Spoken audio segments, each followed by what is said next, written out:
Assalamu alaikum warahmatullah. Not surprisingly, we're on the third night and we're going to speak about the third Khalifa. And who that Khalifa is Uthman radiallahu anh. And what is the characteristic that we most associate with him? Well, actually, there are two, if you think about it. One of them was the fact that he was modest, and the second that he was generous. Because we have a few more examples of those who are generous, I'm going to focus more on the fact that he radiallahu anh was modest. What does modesty mean, and what does it entail, and how does it apply to different avenues and different areas of our life? Modesty, haya, is something that I want to make very clear is an internal issue. It's not something that's external, because it is very possible that a person can be completely covered but still be immodest. And this is something that many times we associate with, for example, the hijab. And we say, why should women wear hijab? Because hijab is from modesty. Well, I have a question to that, in that in most madahib, a slave girl doesn't need to wear hijab. So is it possible that she not be modest because she's not wearing that hijab?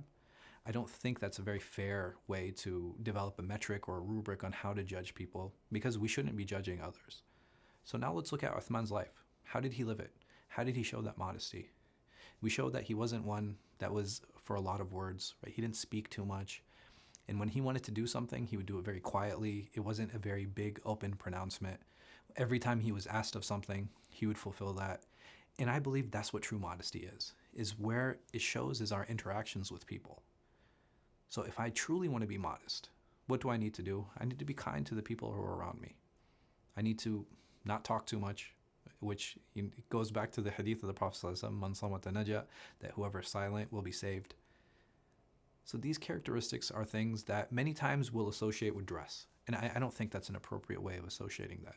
Is dress part of modesty? Yes, I do believe that. There's no doubt about it.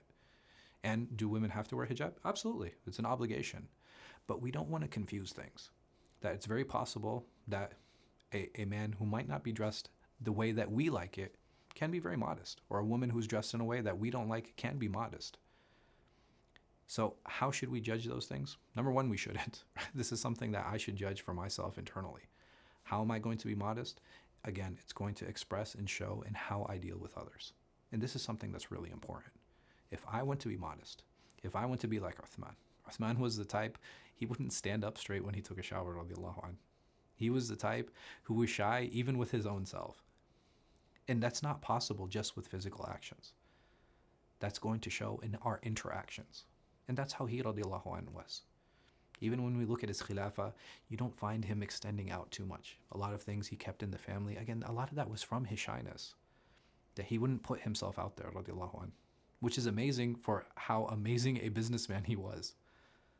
But that's who he was.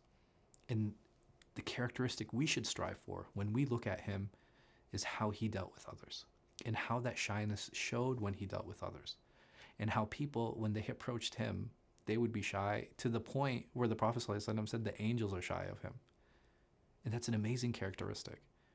It's just about understanding what shyness actually means and what it actually entails and how it should express itself in our lives. May Allah subhanahu wa ta'ala make us from those who have haya, make us from those who have modesty, and who are modest with others and modest with ourselves and our families. Jazakumullah khair. I look forward to seeing all of you tomorrow night.